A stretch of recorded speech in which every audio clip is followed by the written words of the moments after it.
Hey everybody, Happy New Year. I'm Grandmaster Ben Feingold, and this is 5 Minutes with Ben, and I'm Ben.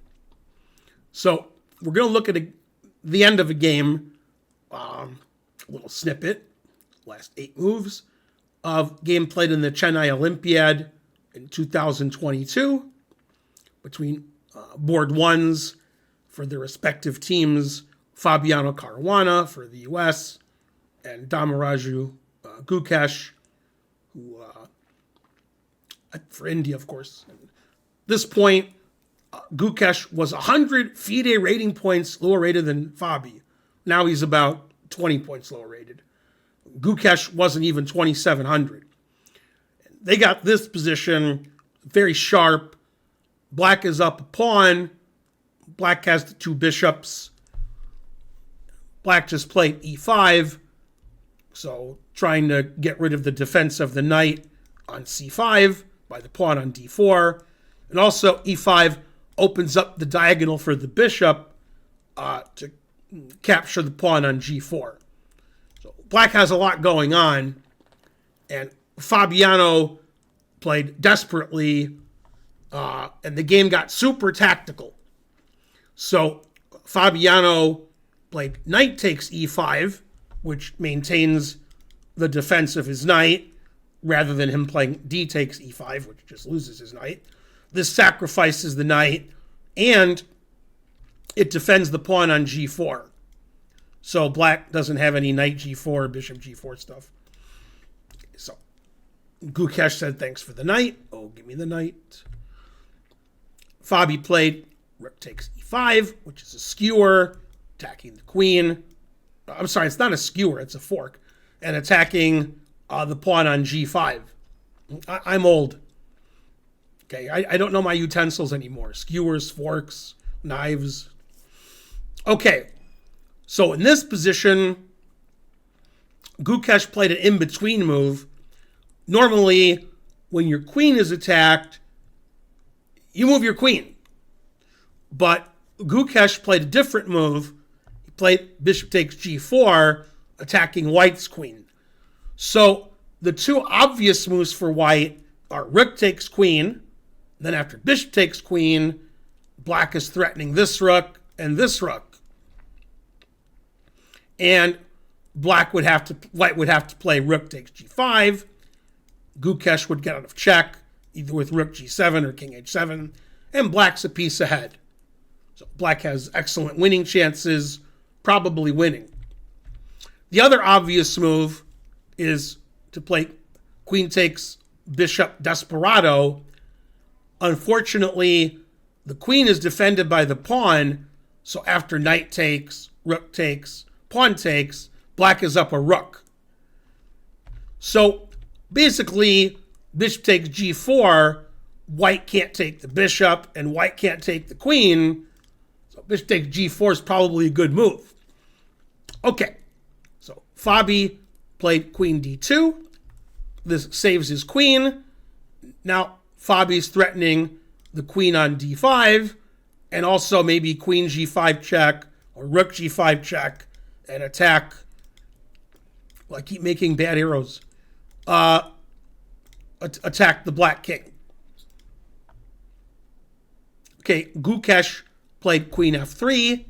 This attacks the rook on d1 with check, maintains the initiative around White's king on g1. Fabi played rook g5 check. Gukesh blocked with his rook. Now Black is a piece ahead, although Black only has 1 pawn left. And Black is attacking the rook on d1, which I mentioned earlier. Fabi didn't want to lose his rook on d1, hanging with check, played rook e1. And then Gukesh, remembering his favorite player, Alexei Shirov, I'm just kidding, I don't know who his favorite player is. Probably not Alexei Shirov. Played bishop h3. Shirov famous for playing bishop h3. Now, Black's threatening queen g2 mate with advantage, and Black's a piece up. So now, White made a very unusual move. It's not easy to defend mate, so he played bishop d6, which defends the mate, but it hangs the bishop on d6. But Fabi has an idea.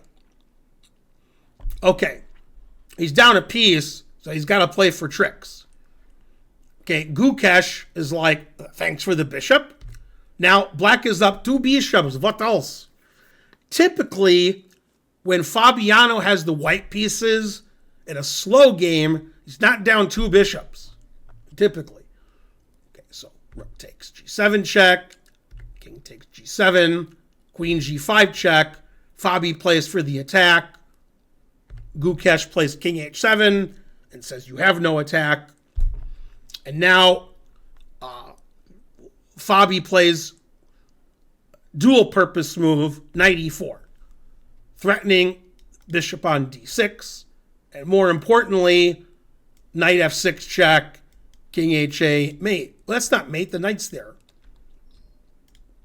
Well, in that case, I'm sorry, knight f6 check, king h8, queen takes h6 mate. I knew that before the lecture, and then I forgot. I'm looking at fake mates instead of actual mates. And one of the reasons I showed you this, or two of the reasons, is Gukesh beat Fabi with black, which was excellent result 2 years ago, especially in the Olympiad. And Gukesh played the following move, which I really liked.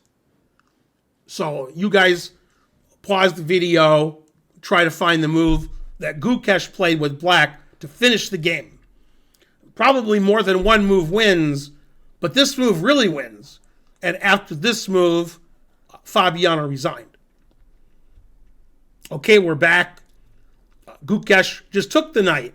Oh, give me the knight. Queen takes knight.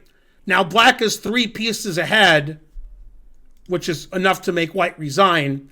However, white can take a queen and sort of equalize the material. Unfortunately for Fabi, if he takes the queen, rook h1, and white's king is trapped on the back rank. He can play queen c1, he can play rook e1, but black just takes. So after queen takes e4, the knight, Fabi resigned. So when we started, black was a pawn up, and when we started the position 8 moves ago. Now Gukesh is up 3 pieces. So not good for Fabi. Great game from Gukesh, our current world champion. Hope you guys have a happy new year. Please like and subscribe and leave a comment. And I'll see you guys next time with more 5 Minutes with Ben. Bye.